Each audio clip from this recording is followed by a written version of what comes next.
না চিনি আওয়ামী লীগ, না চিনি বিএনপি, না চিনি কোনো ছাত্র সংগঠন। মিথ্যা কথা বলবেন না। আমার গায়ে আঘাত এখনো আছে। সিঁড়ির নিচ থেকে লাঠি নিয়ে আমাকে আঘাত করছে, এখানে ঘুষি মারছে। তারা সবাই মাদ্রাসা ছাত্র, কাউকে ঢুকতে দিচ্ছে না। জামিয়া ইসলামিয়া দারুল উলুম মাদানিয়া যাত্রাবাড়ি বড় মাদ্রাসার ছাত্র। এখন আমি কোনো দল করি না, আমি সাধারণ একজন মুসল্লি হিসেবে আমি এখানে প্রতি শুক্রবার আসি জুমার নামাজ আদায় করতে। আমি কোনো দল করি না, না চিনি আওয়ামী লীগ, না চিনি বিএনপি, না চিনি কোনো ছাত্র সংগঠন। সুতরাং আমি একজন জনগণ, সেই হিসেবে এখন আমাদের পরিবেশটা সম্পূর্ণ নিরাপদ অবস্থায় ছিল।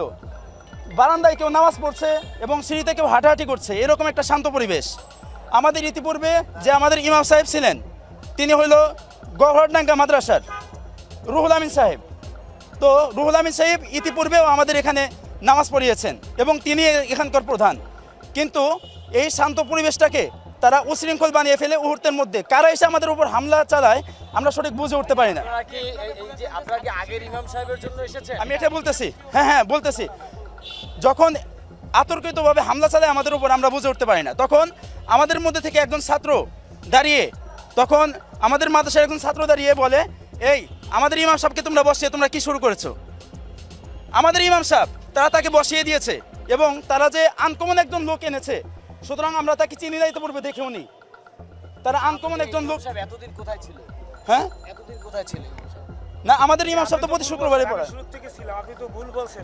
আপনারা এসি যে রুমটা, আমি উঁচু করে যখন ঢুকছি, সত্য কথা বলেন, আমার গায়ে আঘাত এখনো আছে।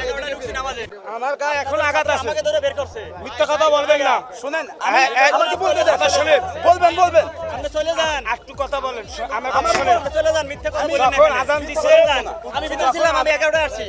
যখন আজান দিছে বের করছে, ঠিক আছে, আমাকে ধরে বের করছে। আমাকে বলতে দেন। দেখো এর মধ্যে থেকে এসে উঁচু করে আমি ভিতরে ঢুকবো। মসজিদের ভিতরে যে এসি রুমটা, হুজুর যেখানে বক্তব্য রাখে, এখানে সাধারণ মুসল্লিরা ঢুকবো। আমি উঁচু করছি, আমি ঢুকবো। তারা সবাই মাদ্রাসা ছাত্র, কাউকে ঢুকতে দিচ্ছে না, কাউকে ঢুকতে নাই। উচ্ছৃঙ্খলা পরিবেশটা তারা নিজেরাই তৈরি করছে, করে পুরো মসজিদটাকে ভাঙচুর করছে। তার ছাত্ররা আপনার এই যে সিঁড়ির নিচ থেকে লাঠি নিয়ে আমাকে আঘাত করছে, এখানে ঘুষি মারছে। অনেক মুসল্লিরা মার খাইছে সাধারণ, কারণ একমাত্র সম্পূর্ণ মিথ্যা হয়েছে। শুনেন, আমার উপর যখন হামলা হয়েছে তখন আমি তাকে জিজ্ঞেস করি এবং পরিকল্পিতভাবে শুরু থেকে ছিলাম, এবং ওখানে অনেকগুলো ভিডিও হয়েছে, আপনারা দেখতে পারেন।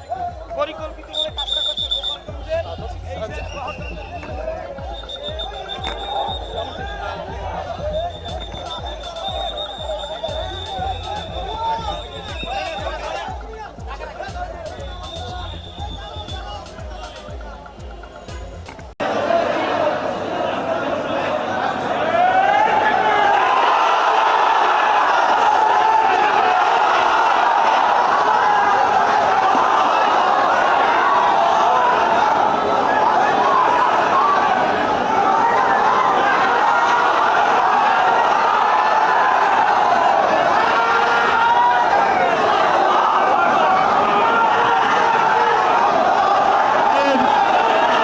বসেন সবাই, এই সবাই বসেন, সবাই বসেন, সবাই বসেন, শান্ত হন সবাই, এই শান্ত হন সবাই, বসেন। মসজিদের আদব রক্ষা করেন, দুরূদ শরীফ পড়েন, দুরূদ শরীফ পড়েন। সবাই বসেন, ভাই বসেন, বসেন ভাই বসেন, দুরূদ শরীফ পড়েন। আমরা সবাই বসে যাই, শান্ত হই। আল্লাহর ঘর মসজিদ, আল্লাহর ঘর মসজিদ। আমরা সবাই শান্তি শৃঙ্খলার সাথে বসে যাই, আমরা সবাই শান্তি শৃঙ্খলার সাথে বসে যাই। আল্লাহর ঘর মসজিদ, আল্লাহর রাস্তায় আমরা সবাই বসে যাই। আলহামদুলিল্লাহ। আমরা সবাই বসে যাই, আমরা সবাই বসে যাই, ভাই বসে যাই সবাই, ভাই বসেন, বসেন সবাই, বসেন বসেন ভাই।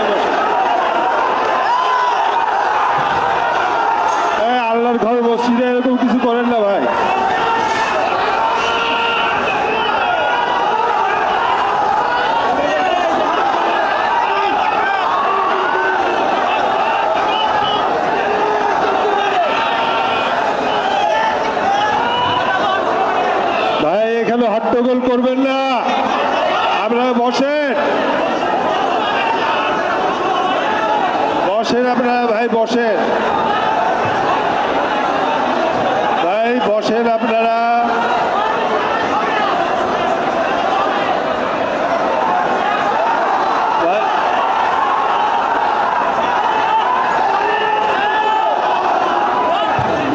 ভাই আমরা বসি ভাই, ভাই শান্ত হন, আপনারা বসেন।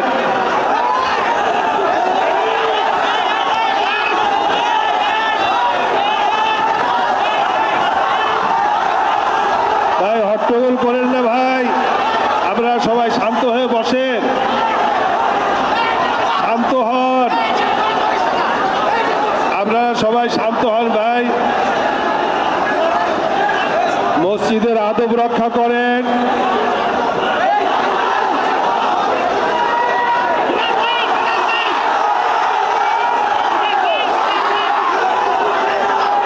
মসজিদের সম্মান রক্ষা করি আমরা।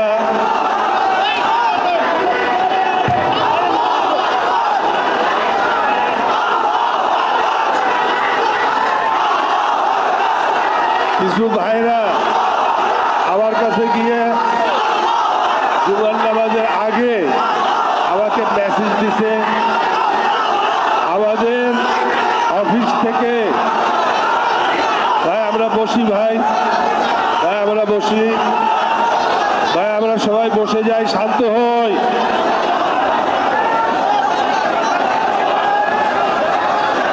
সবাই বসেন ভাই, সবাই বসেন ভাই, সবাই বসেন।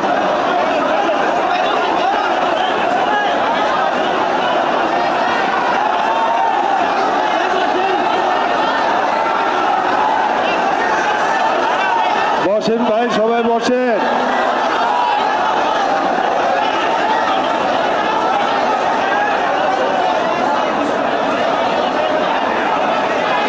ভাই বসেন।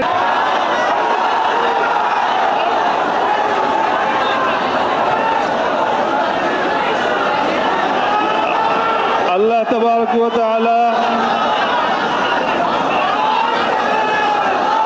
আমাদেরকে বন্দিগির জন্য সৃষ্টি করছেন।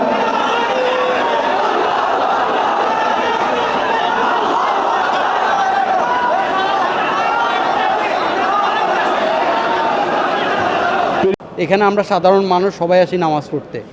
এখানে তো উনি আসি হামলা করার দরকার নাই। ওনার লোকজন আসি, যখন মুসল্লিরা বলছে যে আপনাকে চাই না, আপনি নেমে যান, তখন ওনার লোকজন মুসল্লিদের উপর হামলা করছে। একজনে বাস্কু জুতা নিয়ে পিটাপিটি করছেন, কিলাকে নিয়ে মারামারি করছেন, অনেক মাঝে পাও কেটে গেছে, বাইরে রক্ত আছে, মসজিদে রক্ত পড়ছে। উনি আসছে, ওনার কথাটা আপনারা শুনেন, ওনাকে দেখেই একদল মনে করেন যে উত্তেজিত হয়ে গেছে গা, হয়ে আপনার দাঁড়ায় মনে করেন হই হল্লো শুরু করছে। এরপরে ইট পাটকেল, এই ভিতরে টাই গ্লাস ভেঙে ফেলেছে, দুইটা দরজা ভেঙে ফেলেছে। কি দেখছিলেন?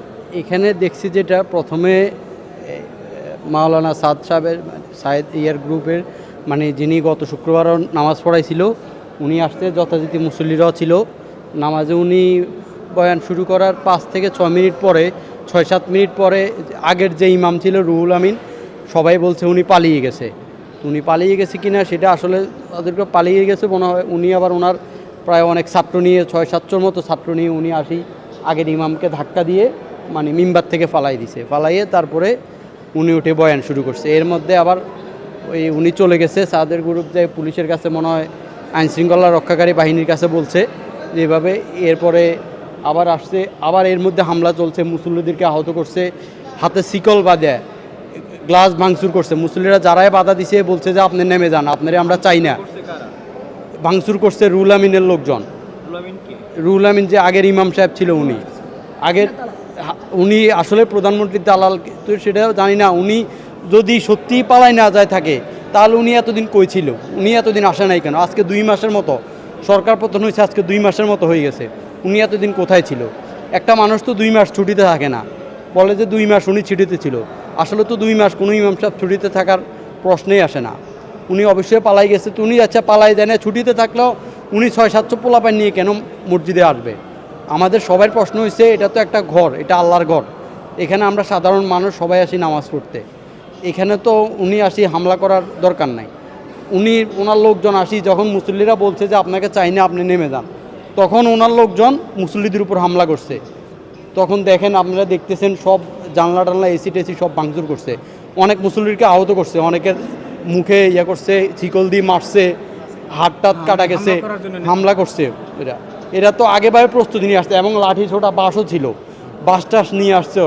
ওরা তো আগে থেকে প্রস্তুতি নিয়ে আসছে যে হামলা করা হবে। তো এটা তো আসলে নেক্কারজনক ঘটনা, এরকম ঘটনা আমরা চাই না কখনো।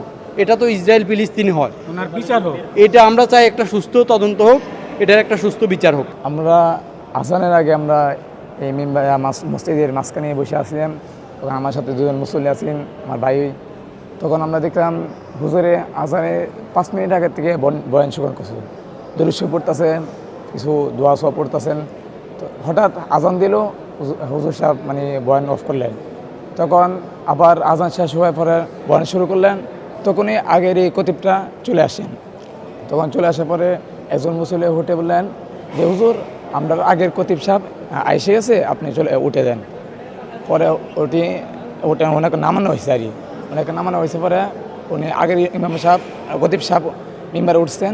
ওটার পরে আপনার 2-3টা মুসল্লি এদিক দিয়ে আবার চিল্লা করতেছে, উনি কেলা আইলো, উনি দল লয়ে এলো। আর মূলত যারা আসছিল তারা একটা দলই, কারণ তারা হাতে হস্ত্র ছিল, একটা জিঞ্জিল আছেন এই ফায়দামার পকেট দিয়ে, এরা মাদ্রাসা ছাত্রের মতনই আছেন, কিন্তু এক দল আছেন, মানে এরা এই দিক দিয়ে একদল, এই দিক দিয়ে আর বাহিরের লোক আছেন। তাদের মধ্যে আবার এদিক দিয়ে আবার ঝাঁপিয়েছে এদিক দিয়ে মানুষের সাথে, আবার এদিকে মানুষ এদিকে ঝাঁপিয়েছে। কিন্তু মূলত দুইজন একসঙ্গে হয়েছে, তখনই হুঙ্গামাটা বেশি হয়েছে আর কি। তখন একজনে বাস্কু জুতা নিয়ে পিটাপিটি করছেন, কিলাকিলি মারামারি করছেন, অনেক মাঝে পাও কেটে গেছে, বাইরে রক্ত আছে, মসজিদে রক্ত পড়ছে। আমার সাথে একজন মুসল্লি নামাজ করতেছে, তার নামাজের মধ্যেই পার দিয়ে রক্ত পড়তেছে আর কি। তো মূলত সেও ব্যথা পাইছে। তো মূলত এইটাই দেখছি যে উনি আগের কতিব সাহেব আবার আসার পর থেকে এই জামাটা শুরু করেছে আর কি। মানে এই যে আগেকার যে ইমাম ছিল, আমরা 12:30টার সময় এসে দেখি যে ওই ইমাম মানে উপর দাঁড়াইয়া, মেম্বার উপর দাঁড়াইয়া কথা বলতেছে, আর 200-300 এই যে পাঞ্জাবি পরা মাদ্রাসার ছেলেরা ওনাকে ব্যারিকেড দিয়ে রাখছে। পরে সাধারণ জনগণ এসে দেখে যে কে ইমাম তো আসলে অরিজিনাল এখন যে ইমাম নিয়োগ হয়েছে উনি তো নাই, অন্য পূর্বের ইমাম এসে বক্তৃতা দিচ্ছে। তখন জনগণ হইচই লাগাই দিচ্ছে। একবার দেখা যায় দুই পক্ষে একটু হয়েছে, ধাকাধাকি হয়েছে। তারপরে আমি এখান থেকে চলে গেছি। ওই ইমাম লোকজন যখন আসছে তখন ওই ইমাম বের হয়ে চলে গেছে, ভাঙচুর হয়েছে, ওনারাই মারামারি করছে, অনেক লোক নিয়ে আসছিল, প্রায় 400-500 মসজিদের মধ্যেই তো আমরা দেখছি। পরে সাধারণ জনগণের ইয়েতে ভাঙচুর করে ওনারা চলে গেছে। অনেকের হাত কাটছে, সাধারণ মুসল্লিদের হাত কাটছে, পাও কাটছে, দেখলাম কাঁচ বিঁধছে। এখন ওইভাবেই ওনারা চলে গেছে। পরে এই ইমাম, বর্তমান যে ইমাম, উনি এসে নামাজ পড়াইছে। আমার এখানে আসলে কথা হচ্ছে, নামাজের শুরুতেই আপনার যখন মুসল্লিরা প্রথম আসতেছে, সকলেই আস্তে আস্তে যখন আসতেছে, তে নামাজ পড়ার প্রস্তুতি নিয়ে সকলে আসতেছে, তা আপনার আগের যে কতিবা ছিল মৌলানা মুফতি রুহুল আমিন সাহেব, উনি আজকে নামাজ পড়ানোর কথা ছিল, বা হয়তো উনি যে কোনো ওটা কিছু বলতো, ওনার দুঃখ প্রকাশ করতো, বা যে কোনো ওটা কথা বলতে পারতো, এই জন্য উনি আসছে আর কি। তো মসজিদ কমিটিরা ওনাকে ডাকছে, বিদায় তো উনি আসছে। তা আসছে, উনি কথা বলুক বা না বলুক, বয়ান করাক বা না করাক, বা নামাজ না পড়াক, উনি আসছে, ওনার কথাটা আপনারা শুনেন। ওনাকে দেখেই একদল মনে করেন যে উত্তেজিত হয়ে গেছে গা, হয়ে আপনার দাঁড়ায় মনে করেন হই হল্লো শুরু করছে। এরপরে ইট পাটকেল, এই ভিতরে টাই গ্লাস ভেঙে ফেলেছে, 2টা দরজা ভেঙে ফেলেছে, অনেক জানলার গ্লাস ভেঙে ফেলেছে।